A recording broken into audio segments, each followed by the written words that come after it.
Cerca Teleeuropa sul tuo Play Store o Apple Store e scarica la nostra app.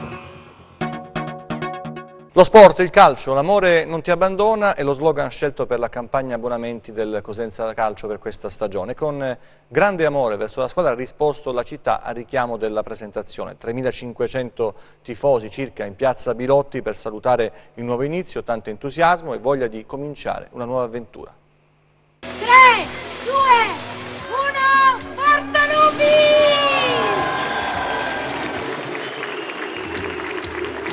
Entusiasmo, passione, emozioni forti e sensazioni positive. Il Cosenza Calcio abbraccia la città e riceve un tributo inimmaginabile. Calciatori e tecnici a bocca aperta di fronte a una piazza Bilotti che assomiglia tanto al Marulla delle notti più magiche. Il silenzio per ricordare le ferite più attuali che hanno fatto sanguinare il cuore della città, la musica, lo spettacolo e le novità riguardanti la comunicazione per introdurre la serata. Poi le suggestioni dal passato, le bandiere che sventoleranno per sempre, Massimiliano Catena, Gigi Marulla e Donato Bergamini, che ha una maglia tutta sua nel Cosenza del presidente Guaratti. Il duetto del patron con il sindaco Occhiuto, le ambizioni che si mescolano, i progetti, quello sportivo e quello urbano, che si intrecciano. E poi il clou della serata, la carica di Trinchera e Fontana.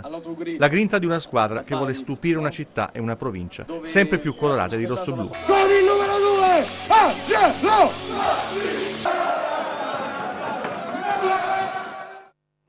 Anche la presentazione del Catanzaro è stata all'insegna del calore della tifoseria che dopo una stagione negativa e timori di inizio estate ha tirato un sospiro di sollievo e dà fiducia ai nuovi protagonisti. Sentiamo.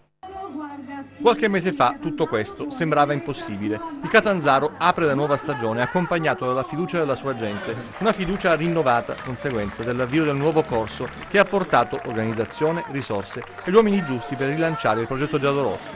La festa è riuscita, il centrocampista Daniel Onescu è stato la classica ciliegina sulla torta. Si riparte con rinnovato entusiasmo, senza proclami come nello stile del tecnico Erra, ma con serietà e la giusta serenità.